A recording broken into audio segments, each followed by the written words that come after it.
बहुत बढ़िया। आनंद दुबे, अब बताइए आनंद दुबे, खिचड़ी चोर के लिए कांग्रेस पार्टी कैंपेन नहीं करेगी? अभी कांग्रेस पार्टी ने क्लेम छोड़ा नहीं है आनंद दुबे उस सीट पर। मानक जी नमस्ते। महाविकास आघाड़ी की बैठक जितनी बार भी हुई, एक बार भी कांग्रेस पार्टी के शीर्ष नेतृत्व और उस बैठक में बैठे नेता ने कभी नहीं कहा कि उत्तर पश्चिम लोकसभा की सीट कांग्रेस लड़ेगी। हर बार शिवसेना ने कहा कि यह सीट 2014 में हमने जीती, 2019 में हमने जीती, 2024 में हम लड़ना चाहते हैं, हमारे उम्मीदवार अमोल कीर्तिकर जी होंगे। एक बार भी किसी भी कांग्रेस के नेता ने आपत्ति दर्ज नहीं कराई। इससे यह बात साबित हो गया कि कांग्रेस पार्टी ने पूरी सहमति से वो सीट हमें छोड़ दी है और हमारे नेता उस पर चुनाव लड़ेंगे। एक मिनट ना अब कर्नल अनिल दुहन को आप पार्टी का राष्ट्रीय प्रवक्ता मानते हैं? नहीं मानते? यहां बैठे हैं ना, पार्टी की मर्जी से बैठे हैं, वो कह रहे हैं दावा नहीं छोड़ा हमने। आनंद दुबे, कर्नल अनिल दुहन जी उस मीटिंग में मौजूद नहीं रहे। जो मुंबई में महाविकास आघाड़ी की बैठकें होती रही, उसमें महाराष्ट्र की इकाई सेंट्रल से रमेश चेन्नितला जी, वेणुगोपाल जी, मल्लिकार्जुन। आनंद दुबे एक सेकंड, आपकी ये जो बंद कमरे की मीटिंग्स होती है ना, ये हमेशा विवादों में ही रहती हैं। कभी आप कहते हैं 2.5 साल के लिए हमको सीएम बनाने का वादा किया था बंद कमरे की मीटिंग में, जिस पर झगड़ा हो गया। अब कह रहे हैं ये नॉर्थ वेस्ट मुंबई की सीट हमें बंद कमरे में दी गई थी, इस पर झगड़ा हो गया। क्या चक्कर क्या है ये? मानक जी, बहुत स्पष्ट रूप से आज हमारी पार्टी ने अपने उम्मीदवार का नाम घोषित किया है, तो पार्टियां विवेक और बुद्धि से नाम को घोषित करती हैं, आनन फानन में चोरी छुपे नहीं करती, सबके सामने की है। तो अनिल दुहन जी हो सकता है अपनी पार्टी के एक नेता है, अपनी पार्टी की बात कहें, उनका अधिकार है, यही लोकतंत्र, यही संवैधानिक हक भी हमें देता है। लेकिन हम अपनी उत्तर पश्चिम सीट को डिक्लेयर कर चुके हैं। हमारे नेता पहले भी कई बार कहे, कभी कांग्रेस पार्टी का शीर्ष नेतृत्व आपत्ति दर्ज नहीं कराया।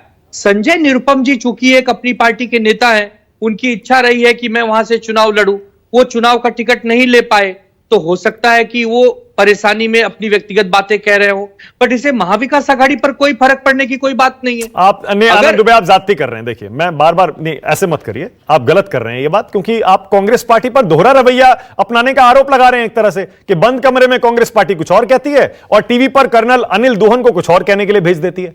यही आरोप लगा रहे हैं आप। अनिल दुहन जी से मेरी न तो कोई बातचीत हुई है मानक जी नहीं, एक मिनट, न उन्हें महाराष्ट्र की वर्तमान स्थिति का मुझे नहीं लगता कि वो कितनी मीटिंग में हिस्सेदारी लिए होंगे। हमारे यहाँ कोई विवाद नहीं है, केवल संवाद है। उत्तर पश्चिम की सीट पर आप नाना पटोले जी से बात करिए, वर्षा ताई गायकवाड़ जी से बात करिए। यदि वो कहें कि हाँ हमें आपत्ति है, तो जरूर एक कोई एक आध सीट का मसला होता आनंद दुबे, में आपकी बात मान लेता, कर्नल साहब की बात मान लेता, चलिए ठीक है, हर गठबंधन में होता है, सीट शेयरिंग पर खींचतान होती है, सुलझ जाएगा। अरे पवार साहब भी नाराज है, मुंबई में आपने उनको एक भी सीट नहीं दी, आपस में बांट ली। नहीं, पवार साहब नाराज नहीं है। पवार साहब के प्रतिनिधि जितेंद्र आवाड जी और जयंत पाटिल जी हर मीटिंग में रहे हैं, उन्होंने कभी भी मुंबई की सीट को लेकर कोई बात नहीं की है। यह तय हुआ था कि मुंबई में कांग्रेस और शिवसेना ही लड़ेगी, बाकी हिस्सों में राष्ट्रवादी लड़ेगी। मतलब आनंद दुबे, मैं ये बात कौन है? ओके, मतलब मैं ये मान लूं कि जो भी झगड़ा चल रहा है सीट शेयरिंग पर, जो खींचतान है, ये पवार साहब इसमें शामिल नहीं है और ये मेनली कांग्रेस और शिवसेना उद्धव गुट के बीच है।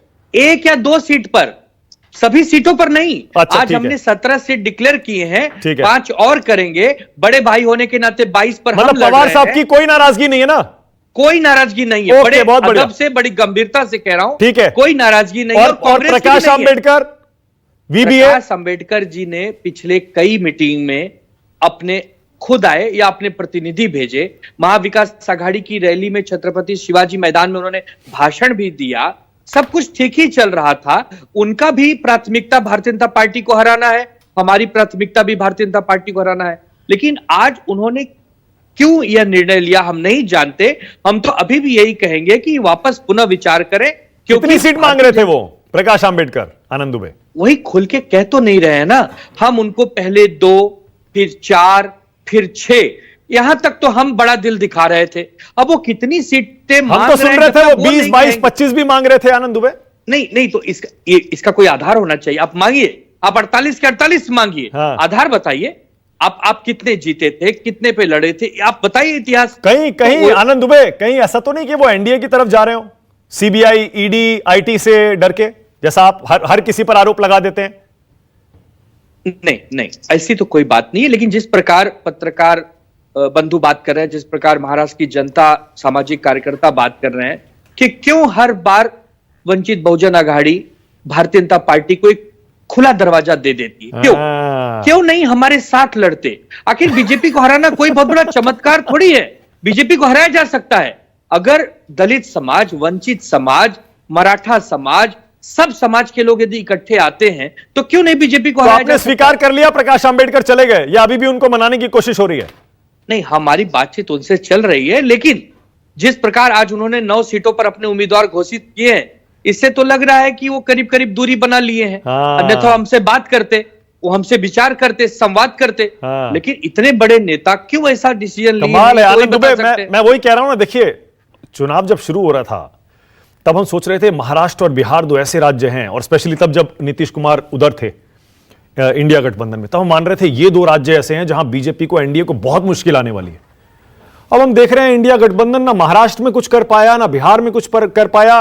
बिहार में नीतीश जी उधर चले गए, सीट शेयरिंग वहां पर आज तक नहीं हुई, और महाराष्ट्र में देखिए इतना अच्छा मौका था एनडीए को घेरने का, कमजोर करने का, वहां आपस में ही लड़े जा रहे हैं आप लोग। मानक जी, हमारे यहाँ कांग्रेस पार्टी और शिवसेना ने अपने अपने कुछ उम्मीदवार डिक्लेयर कर दिए हैं, भारतीय जनता पार्टी ने भी अपने कुछ उम्मीदवार किए हैं, लेकिन एनडीए में तो पेंच फंसी, उस पर कोई बात नहीं कर रहा। 7-7, 8-8 गठबंधन के दलों को लेकर ये कहां पहुंचेंगे? अरे भाई, इनके साथ 1-2 दल होते तो बातचीत होती, 7-8 दलों को लेकर ये गठबंधन बना। मैं नाम गिनाता हूं, भारतीय जनता पार्टी, एकनाथ शिंदे जी की शिवसेना, अजीत दादा पवार की राष्ट्रवादी, रामदास अठावले जी की आरपीआई, महादेव जानकर की राजपा, उसके बाद सदाभाऊ घोष की पार्टी, उसके बाद राज ठाकरे जी की पार्टी। कितने हो गए मानक जी, गिनिए कितने हो गए? क्या मैं कुछ गलत बात कर रहा हूं? राज ठाकरे तो अभी आए भी नहीं इधर, आपने उनका नाम भी गिना दिया। नहीं, बट उनकी रोज मीटिंगें चल रही हैं। आज ही उनके बाला नांदगांवकर ने कहा है कि हम 3 सीटें मांग रहे हैं। अच्छा आनंद दुबे, आपकी जानकारी कई बार बड़ी इनसाइड इंफॉर्मेशन रहती है, तो हम तो ये सुन रहे थे कि शायद राज ठाकरे को कोई सीट इस बार लोकसभा में बीजेपी नहीं देने वाली है, उनको असेंबली में सीट देगी, और एक शायद राज्यसभा सीट की बात हो रही थी, और कुछ जो लोकल बॉडी इलेक्शन होते हैं उसमें कुछ सीटों की बात हो रही थी। मानक भाई, आप इतने वरिष्ठ पत्रकार हैं, मैंने अभी कहा कि महाराष्ट्र नवनिर्माण सेना के दूसरे नंबर के नेता आदरणीय बाला नांदगांवकर जी ने आज ही कहा कि हम 3 सीटें मांग रहे हैं, 2 पर शायद हमारी बातचीत हो जाएगी, 1-2 दिन में हम फैसला दे देंगे। तो अगर नहीं मांग रहे हैं तो ये लोग कौन आके कहते हैं टीवी पर?